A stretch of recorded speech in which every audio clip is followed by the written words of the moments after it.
I need to ask you a question. Be curious, Drifters. Mr. Brightside wins the Mott and wins again. Zardozi wins the Oaks for J-Mac. The photo finish.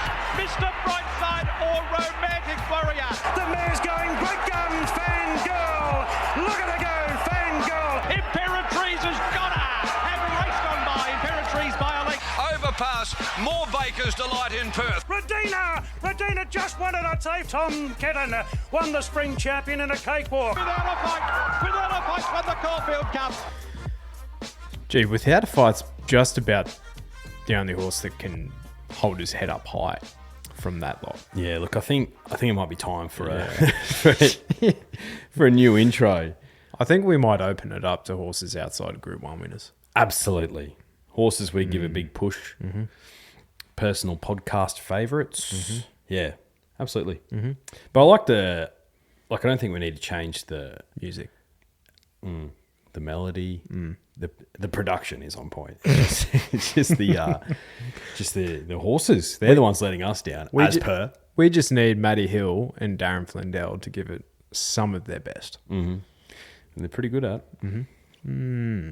They are absolutely pretty good at it. Well, I feel like the guy from WA can call a good race as well. Yeah, what's bro's name? Don't know.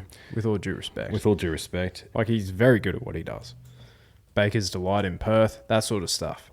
Those sort of areas. What's his name? You think you'd just be able to Google it, but... let us know if you know who that is. Not that you're listening along live, but... It's not Matt Hill. Is it Darren? Darren Flindell? No, it's not. I reckon he'll be cheering for Democracy Manifest in the Railway Stakes. Why wouldn't he? I thought there was an injury cloud over Democracy. Oh, was there? What happened to him? I just read a headline. Too much Chinese? I read a headline but didn't bother to click on the headline and read about it because I simply don't give a fuck. MSG overload. Yeah. I just don't give a fuck. Yeah. I think it's a good card for Ascot. Yeah, it's a good card. WA Guinea. And when I say good card, I think there's 4 like black type listed races. We're probably going to talk about 2 of them. But, you know, still, I'm a observer from afar for Ascot. So, and the Railway Stakes is naturally something that we can probably do half a decent job at because half of them are coming over from our side of the country. Yes, they are.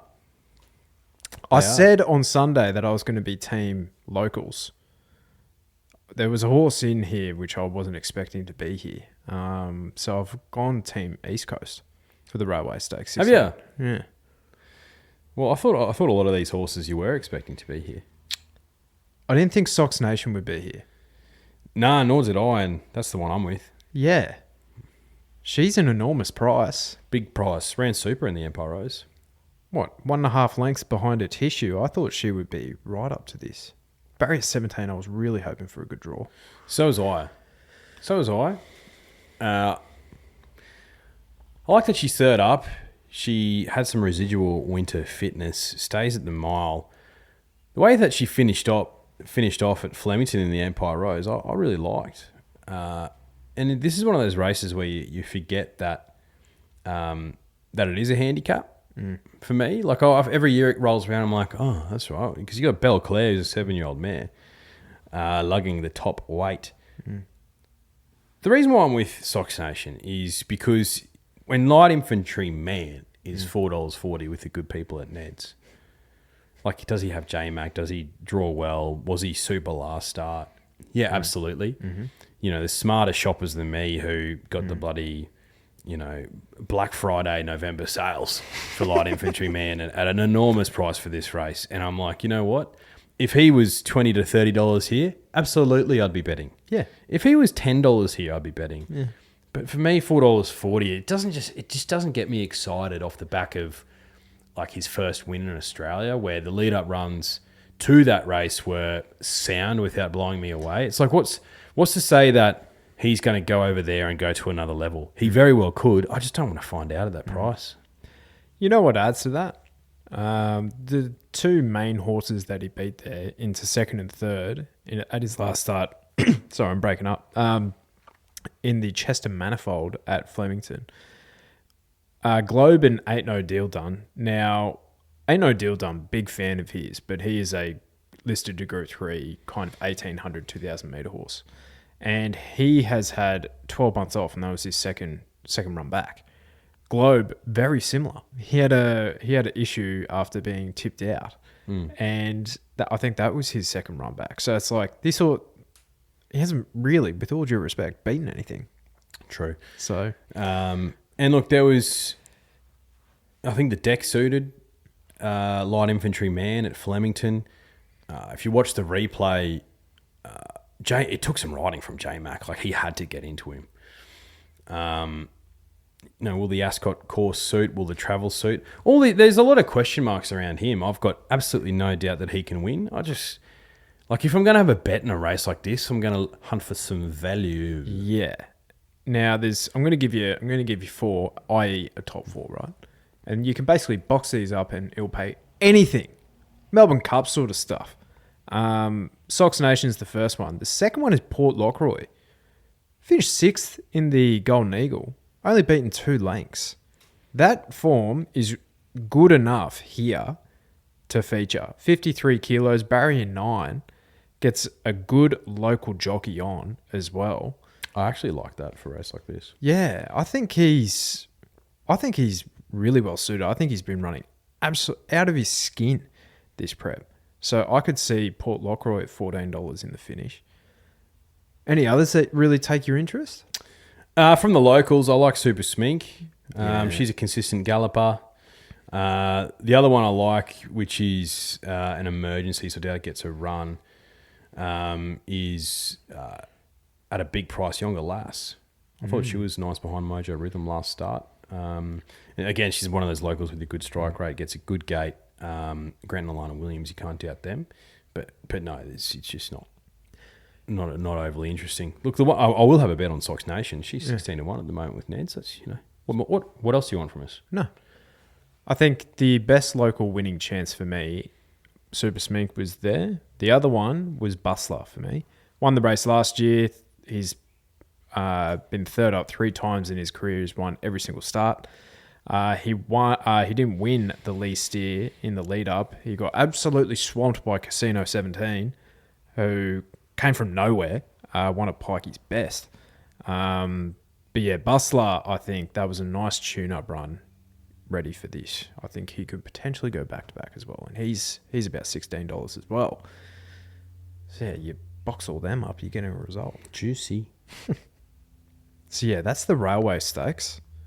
At 7:00 Queensland time on Saturday, I'll be coming back from a bit of a journey out into the sea, deep sea fishing on Saturday. Oh, isn't it raining?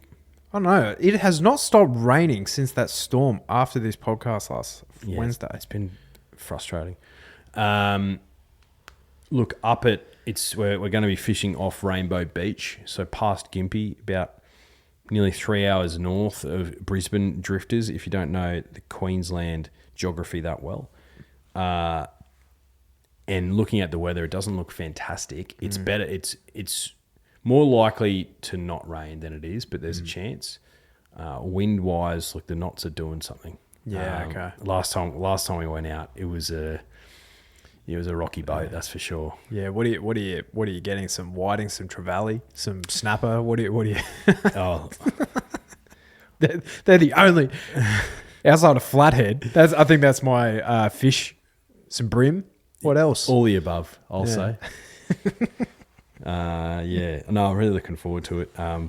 Look, if the conditions do not suit, then guess where it doesn't rain?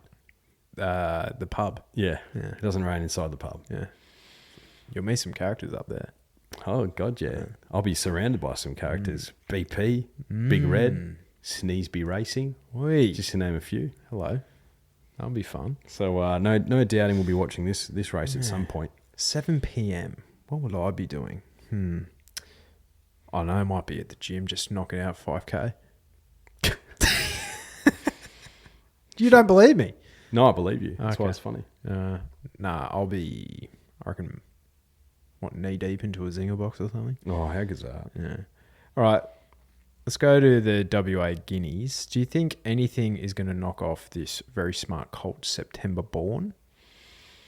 Oh, I like the run of Storyville last start, the filly. Pike stays on. I thought that was a smart win, one of his finest. But no, you are right. September born looks to be a smart colt. And look, what do we always talk about? Colts versus fillies. It's Playing God, it's sire. Very interesting. He's like the number one sire in WA, Playing God. Like if you look at, like you said last week, they all race each other. So if you look at each of the fields and you look through the sires, like bro Playing God, like literally is Playing God over there. Like he's responsible for, half the progeny. So, but no, it looks to be a smarty. I think, yeah, because isn't there an Alaskan god over there? So I think there's some very saintly type of horses over there. Yeah, there really is. The horse from heaven, saintly. Well, very good horse. Surely they're related somehow. Oh, God knows. Probably. Probably. But Yeah. we've learned the last few weeks that breeding really doesn't mean anything at all. Yeah, well said. It doesn't really mean anything at all. Like bloody Extreme Choice had a Melbourne Cup winner. Yeah, that's true. I thought the son of Exceedance, Exceed the Planet, to my eye in WA, this is the best maiden in WA. To your eye. To my eye, yeah. Only been beaten a bees a couple of times this prep against the likes of September born. So I think he could potentially turn the tables. I've just seen something, and it's going to completely change my bet in this race. Number 11, Skull, Bone and Pig gets J-Mac, sire, Grunt. Skull, Bone and Pig. Where'd that come from? I don't know. $18 with the good people at Ned's. Still a maiden, but 2 starts for 2/3. Look, you'll have to be J-Mac's finest to navigate from Gate 16, but I'll be cheering on that thing with Skullbone and Pig, J-Mac on, out of Grunt. What were they thinking? Well, he's also a maiden, so I reckon whoever comes home first out of Exceed the Planet, Skullbone and Pig's the best maiden in WA, to my eye. Okay, that's WA done and dusted. Cranbourne, the Meteorite. What is this race doing here? Yeah. $1 million. It's talking about irrelevant. Slot holders were able to fill their slots rapidly on Monday. Oh, God, yeah, they were. So, it's not an Everest, but Arkansas Kid can potentially still win a slot race this spring. Pounding of runs in benchmark 100-mile races every week fame finds his way into this race, a 1,200-metre race. Did you see that? So we actually watched him. Cox Plate would have been night, I believe. Or we might have just missed it. But he ran that night where we were delayed on the tarmac. Mm-hmm. And then 2 days later, he won the Sale Cup. Yeah. What the hell? Yeah. But he also hadn't won in yonks. A long time. Anyway, I don't think he's winning this race. Barracuda's obviously the starting point, $2.70. I just get a bit... he's getting to a price where I'm like, I don't know. I think he'll be incredibly hard to beat. What about Nadal? He was unlucky. $5.50, I could get interested. Yeah, I was on him last start. I know he was unlucky. You just got to beware the unlucky horse, I think, sometimes a little bit. I think he can win. Yeah, Nadal. I rate him as a horse. But to be honest, Barracuda just looks incredibly hard to beat for mine. And yeah, he's $2.70. He's short, but if I'm trying to get him beat, if it's with Nadal, it probably raises some questions. Ray Magnerio, $6, that raises some questions. If they're the ones you're taking to beat him. Yep. Sometimes you just need to, you need to wash your cash. You give your cash to the book, they give you that cash back plus some. You know what I mean? Just need to wash it. I'm not going to bother. Do you reckon? I don't give a shit. All right. I don't give a shit. Fuck. Can you put me online now, or is it too late? Yeah.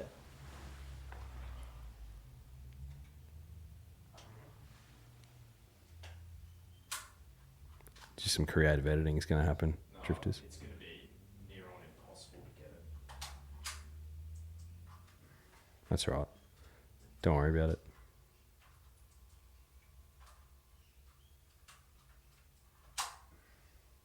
Was it the memory card? What's good, Drifters? If you're watching on YouTube, this will be the first time that you'll see my lovely face. Lucky you, I'd say. If it even happens. If it even happens. Yeah. Cameras didn't work. So this would be another focus on me, which has happened already once again this season. But anyway, we're talking about the Cranbourne Cup now. Any firm opinion here? I thought Globe was good. Nice started behind at light infantry man. Yeah, he was. Pinstripe's been funny. Like he was so good first up, and then he had a small issue, and then he's been sort of there or thereabouts. Like this is his home track, Pinstripe. He's got to lug some weight, but he draws the right gate, so he's probably won. Finally got some cash from running by last start. Yeah. Because remember, I backed her. She was on my best of the day, Flemington, and was on a heavy 9, and she did not enjoy that at all. And then she was nominated for like 3 or 4 subsequent races and kept being scratched, and then finally raced. I think it was on Champions Day at Flemington, and she duly saluted. So she's probably the one that I'm leaning towards, but I would not be surprised to see Pinstripe bounce back. I'd be frustrated if Miley Ulysses won. Yeah, no, that's the way I'm seeing it. Kiwi here, which I've just seen, for Tiakau, $4.60. It's a wild night. Blake Sheehan Barry 5. We'll have to do some more form on this horse, so beware. Buyer beware. But last 2 starts, won convincingly over the 1,300 metres. So yeah, Globe, it's a wild night running by. They're the 3 I'm kind of interested in. All right. I think that's all from Cranbourne, so let's head to Kembla. Dragons territory. The Gong. Race 6, 1,600 metres, Group 3. Believe it's a handicap. You doubling down on Gringotts here? 60 kilos. He's got to lug some weight from the wide gate. What race did you say it was? Race 8 at Kembla Grange. I'll go with, I reckon there's a really good bet here. Probably my best of the day. Number 9, Lekvart. So she was only beaten 2.5 lengths in the Empire Rose, just not up to that class. But the key to this girl is good tracks. She, I believe, looking at the weather at Kembla, where is it? Illawarra. Is that where it is? It is. Yeah. Wollongong. Right. I believe it should be a good track come Saturday. So 2 starts ago when she did find that, she knocked off Hinged, who is got the JMac polish and became a subsequent winner after that at Flemington. So I think she is a nice play here at $8.50. Yeah. I think Stepati could run well here. I think he's the horse for me. He was scratched from the Cranbourne Cup before this race. He draws a nice gate. Pretty well weighted, and he's been good at his last 2 starts. So I think Step Party's due for a win. My guy Gringotts, like I made my cash from him in the big dance. Just from that gate, Tommy Berry's got to be negative and carrying top weight. I'm not saying he can't win. It's just like, was this in the back of their mind when after he won the big dance? Probably not. Who knows? God knows. Yeah. You could say that about all these though. Yeah, true. Like, I think I thought Stepati was a good winning chance as well, because the 2 starts ago in the Damien Oliver, he did go forward from barrier 6, which kind of got him back into form. He did go back a little bit, but from barrier 7, but he's drawn barrier 4 here. I reckon they'll go forward on him again. This is only his 2nd start of the mile, which is interesting.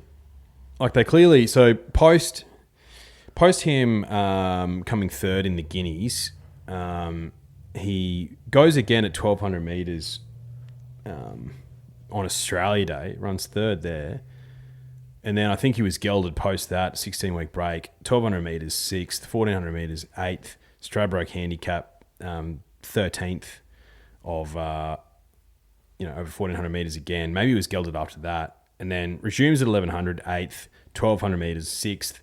Steps up to 14 3rd, and goes to 14 again 3rd. Like bro's probably looking for this trip, and he's finally getting back to it. Yeah. It's a party for me. Yeah. All right. What about the Warra 1,000 metre little dash? Race 9, Group 3. I thought Fleetwood was an interesting runner for Godolphin. His form would suggest that he appreciates a bit of cut out of the ground. But I thought he had a couple of nice trials. So I'm kind of siding with him a little bit, but barrier 10 probably doesn't help, but... Doesn't. The horse I like's gate 11 next to him, Headwall. 1,000 metre dash. Like that's this horse's jam. Got a love-hate relationship. If it won for me that day at Flemington at like 15s, it would have been absolutely lovely. And then one on Cup Day without my cash on. So hopefully I can cash in with Headwall, $5.50 with Neds. Yeah. Just going back to WA real quick. The Carbine Club of WA stakes. Going back to WA. Well, your first emergency, Yonga Lass, is $3 favourite. Oh. Now she's Barry 4, Pikey on, awfully hard to beat. I think there is a good bet here though. All the King's Men. Barry 3, last start, coming out of benchmark 78 sort of stuff. And that was his first up run in 87 weeks. But hit the line super. This step up to the 1,400 will suit him. Never been out of the Quinella. And he's $8.50. Bang. So, yeah. I think that's us. Yeah. Uh-huh. Not much left to do, Drifters. We just need to push through this get over the finish line next couple of weeks. Get over the top of them. Yeah. 2 hands, Carleen. Push, push, push, push. Yeah. I'll show you a video after this, actually. It's very good. All right. If you haven't a bet, do it responsibly. Do it with Neds. Hooroo. Catches.